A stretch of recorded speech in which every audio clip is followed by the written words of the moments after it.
verdade que nesse livro aqui, chamado Uma Janela Sombria, só tem personagens feios? Para explicar essa pergunta, basicamente, bora entender a história. É uma fantasia gótica que se passa no universo onde existem cartas que são chamadas de cartas de providência. Ah, mas por que isso é importante? Pela descrição dos personagens pela autora. A autora, toda vez que vai descrever um personagem ali importante para o contexto da história, ela sempre foca numa característica que pela sociedade é considerada menos atraente, imperfeita, assimétrica. E aí ela usa dessa característica para dar contexto para os personagens. Ah, mas por quê? Existe uma carta de providência que ela se chama Donzela. E basicamente a história apresenta essa carta, inicialmente, como uma carta que deixa a pessoa mais bonita se usá-la. Mas qual é o preço? O preço é você perder a sua humanidade, você se tornar uma pessoa fria, uma pessoa indiferente. E isso te prende a carta, porque você começa a acreditar que a beleza é tudo. E aí você não consegue mais largar a carta.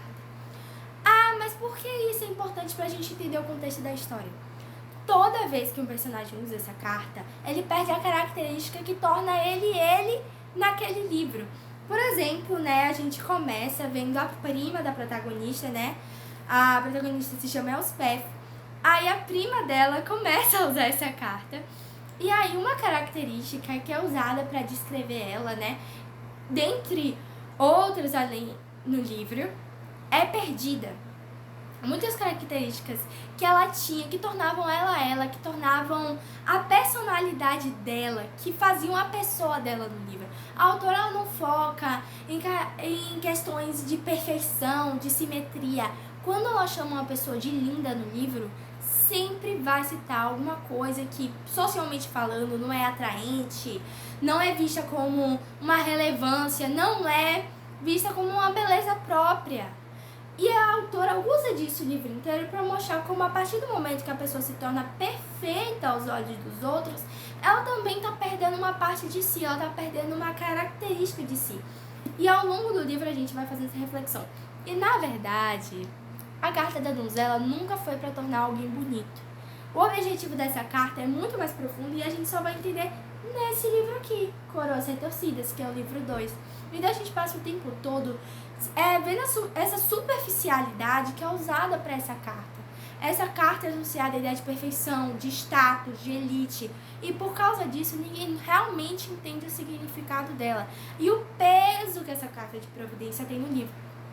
E essa reflexão é feita em relação a todos os personagens da obra, porque a gente vai entendendo como essas questões que eles têm consigo mesmos também estão relacionadas ao amor próprio. Então você não precisa ser perfeito, você não precisa ser simétrico, você não precisa ser socialmente considerado mais atraente.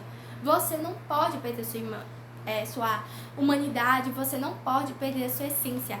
Ou seja, você não pode usar a carta da donzela, porque a partir do momento que você se torna perfeito aos olhos dos outros, você deixa de ser quem você é.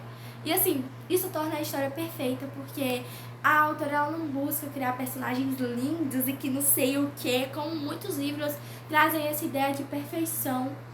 Ela basicamente quebra isso a partir do momento que ela foca no que nenhum autor quer focar. Enfim, pessoal, um beijão e tchau!